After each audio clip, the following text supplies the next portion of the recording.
I wanted to talk to you about the major themes that we find in the Old Testament, specifically because we find that it is a consistent reoccurring of something God is either doing or saying within these themes. So, two of these major themes I want to share with you. One consists of covenants. Now, covenants, according to Webster's dictionary, is a binding agreement, right? So if we eisegesis the the text of or eisege the text of the Old Testament, we might uh, bring it to mean that covenants are contracts, right? According to our thinking today, but the Old Testament, as well as the whole Bible, is an ancient book, an ancient text. So we have to look at what it means in its text form, right? And so a covenant is much more than a contract because in those times, in biblical times, covenants involved a whole person, not like contracts today is involves services or liabilities if services are not or certain promises are not met. But there's a total difference in the Old Testament concerning covenants. So, what are these reoccurring covenants that we are talking about that tends to be a theme in the Old Testament? We have the Adamic covenant, where God promised an offspring that will crush the head of the serpent, and the serpent would bruise his heel. We have that Abrahamic covenant, where God promised Abraham to give him an offspring and that the nations would be blessed by this, right? He will be a blessing to the nations. We have the Mosaic covenant, where God promises, where Moses even said that God will raise up, the Lord has said that he will raise up a prophet. And then you have the Davidic covenant, where God promises, he makes a covenant with David and he lets him know that you will have a king of your lineage who will reign forever. Okay, and so these are the reoccurring. This is a reoccurring theme. Covenant is a reoccurring theme in the Old Testament. Uh, and going back to what I said previously, a covenant involves the whole person. How do we know this? How do we see this? One example is found in Genesis chapter 15 with the Abrahamic covenant, where God and you have Abram, also called Abraham, but at this moment he's called Abram. God tells Abraham or Abram that he will promise him an offspring. He will give him an offspring. He will give him an heir, and that heir will be his son, right? For, straight from him, right? It won't be an adopted son or something like that, right? But Abraham replies to God, how will I know that you will come through on this promise? And so what God does, he strikes a covenant with Abraham. He tells Abraham to get two animals, and this is the most intriguing thing about this theme that I see of one of these covenants that we're talking about. He tells him to take animals of different types of animals, two of every bunch of animals, right? And he tells them to cut the animals in half. Okay, and typically, according to historians, what this signified when two people in during this ancient time would cut a covenant, they would cut animals in half, and then both parties would walk through the middle of both halves, and what that signified was that I promise to do my part, and if I don't do my part, may I be like these dead animals. This is amazing that God is doing this, right? Because the Bible continues on in Genesis 15, where Abraham falls into a deep sleep after the animals are cut. And then we find, cut in half, then we find that God himself, by himself, not with the assistance or help or partnership of Abraham, he walks through these two animals. He walks through these halves by himself, confirming or ratifying his covenant with Abraham. It's almost like God is saying, I will come through on my promise to give your offspring, to make you a blessing to all the nations. And if I don't, may I be like these dead animals. And I find that so intriguing that God would make that sort of promise. But not only that, he gives comfort to Abraham, because Abraham is the one who asks God, how will I know that you will come with these promises? Now, covenant is not a man-made idea. God, like we said, we see it as a constant theme, starting with that Adamic covenant. So God is the author of the covenant, right? But we see that God uses a tool that Abraham is familiar with the cutting of animals in half and walking through them. So that is also giving grace and comfort and putting Abraham's mind and heart at ease concerning God's promises. The second major theme I want to talk about that we find in the Old Testament is God's sovereignty. What does it mean to be sovereign? The Webster's Dictionary says sovereign, to be sovereign or sovereignty means supreme power or authority.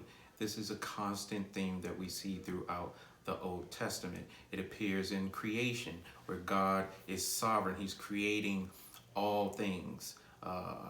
He's starting with a blank canvas of the earth, and he even has order to his creation, where he creates the day and the night. He creates the stars, he creates the water, he creates the plants, and then he creates the animals, and finally creating man. So he's sovereign in creation, for he created all things. It also appears in the story of Joseph, where we find Joseph, who has many visions that are from God, but then he's sold into slavery, and then he's thrown into prison. But ultimately, throughout all of that, it leads up to him becoming second in command to the king of Egypt, which is Pharaoh. Then you have the story of Moses. There's plenty of examples that we even see in the story of Moses. First off, showing that during that time, the king of Egypt issued a decree for all male, I think it was firstborn male children to be killed, Israelite children to be killed. And throughout all of that, Moses as a baby is protected, not only just protected from being killed, but is also raised. The Israelite who had this decree to be killed is now being raised in the household of Pharaoh, of the person who lets out this decree, right? But not only that, you also see his sovereignty in just when God chooses Moses and uses him to lead the Israelites out of Egypt, out of slavery, and through all those plagues that we read about, right? All those plagues were significant, and if we look into them deeper, they each meant something different of God showing his sovereignty over all of the Egyptian gods, both showing to the Egyptians as well as the Israelites who came up in this culture in slavery. Then lastly, we have David, where God's sovereignty appears with David. You have this young shepherd boy who defeats Goliath, who's a trained assassin, if you will, right? Who has way more military skills and experience than this little shepherd boy, but he is defeated. But Goliath is defeated by David with just a slingshot and a pebble. But I think that one of the greatest stories that you see God's sovereignty that I personally love is in the book of Ruth. And I love it because I call it sovereignty in the shadows. And what I mean by that is that you still see, though you don't see, because in the book of Ruth, you don't see a prophet speaking. You don't hear of a prophet being around. You don't hear about a priest or a priest declaring a certain thing that God is saying. You don't even hear God saying anything specifically or showing any, giving anyone any visions. You don't even see anyone of any great spiritual significance in the book of Ruth. But yet, in all of that, God is working in the background. The book of Ruth is about a group of women, starting with Naomi, where her and her family, her husband, her sons, and their wives, they all move from their homeland for seeking new opportunities, right? And once they get into this new place of opportunities, Naomi's husband dies first, and then all the sons die. So she loses everything, okay?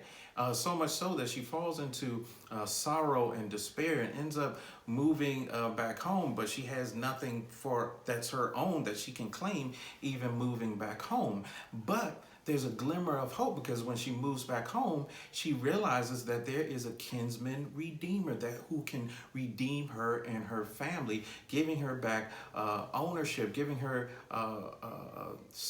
her life back, right? So we see that, and she kind of instructs Ruth how to get this kinsman redeemer to marry her, so they can be saved from their particular situation.